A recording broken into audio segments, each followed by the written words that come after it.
when New York was averaging 2,000 murders a year. By 2013, it was down to 333 due to the strong support of law enforcement and the anti-crime policies adopted by the city. Got down to 288 by 2018, but now it is back up to the mid-400s. I think this is the question, whether or not you feel safe. And the question I'd ask of Ms. Brain, Ms. Harrison, others, do you feel safe in New York City right now? No. No. Mr. Albert, do you feel safe in New York City?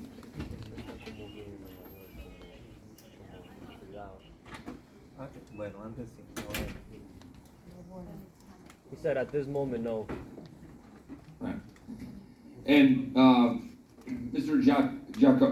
Giacomo, your history in law enforcement, you said it's as safe and unsafe as you've ever seen it today in New York. Yes, that's correct. And isn't that the ultimate measure? Isn't that the question? And I think one of the things that I think merits focusing on is the question that my colleagues on the other side of the aisle have been talking about in terms of jurisdiction. What is the jurisdiction here? Mr. Giacomo, are you familiar with 922G and 924C in the federal code? No, I'm not, I'm sorry.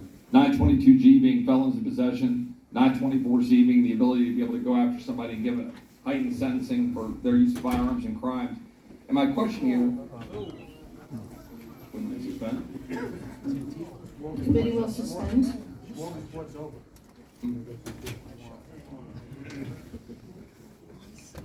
The hell was that?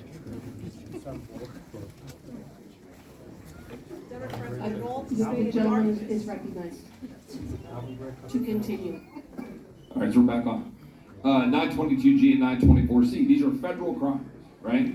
And they're federal crimes that we have programs like Project Safe Neighborhoods that work with local law enforcement, where we have the United States Attorney's Office in coordination to try to combat crime and the use of firearms in crime. Now, I suppose we could go through and look at the laundry list of legislation that my colleagues on the other side of the aisle have introduced to repeal said federal laws, that these federal laws should not exist. Now, we want to have a debate about federalism about that, happy to have it.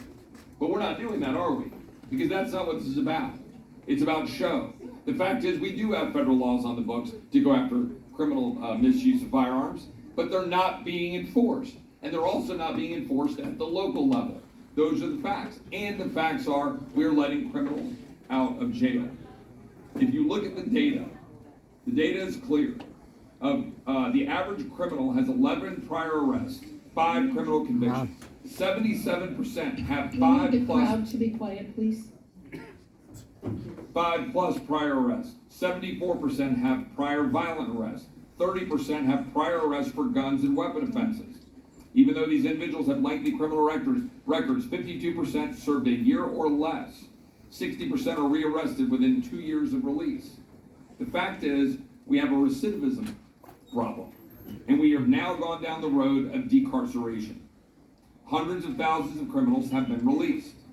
Just since 2020, the incarcerated population is down about 300,000.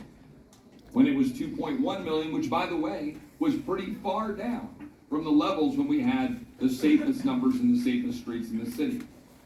But this isn't about some libertarian worldview of letting out a few potheads who are allegedly rotting in jail. 88% of prisoners are incarcerated in state systems for murder, rape, robbery, and assault. It's responsible for most of those sentences. A mere 14% are in custody primarily for narcotics offenses, and the vast majority of these are felony trafficking crimes and misdemeanor possession. My question is for you, Mr. Giacomo, is do you think that we have a problem with the gun issue, or do you think we have a problem with letting criminals out on the streets? Well, the criminals are being let out at an alarming rate. And I just want to make it clear here that the guns, I'm speaking for New York City, the guns that are being used here in New York City are illegal guns. They're illegal guns that are brought here into New York City and being used to victimize the people. And are they being prosecuted heavily by the DA here? No, they're not. Right. And isn't that the problem? That is a major problem. And are they being prosecuted in coordination with the United States Attorney's Office using 922G and 924C to prosecute? Not that I'm aware of. Right. And isn't that fundamentally the problem? Correct.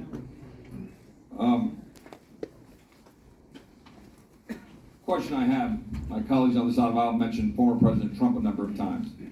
I would just ask, was it former President Trump, Ms. Brame, that killed your son? No. Ms. Harrison, was it former President Trump that killed your loved ones? No. Was it former President Trump that stabbed Mr. Alba? No. Was it former President Trump that prosecuted Mr. Alba, prosecuted him for defending himself? No. No. I yield back. The chair recognizes the representative from Texas.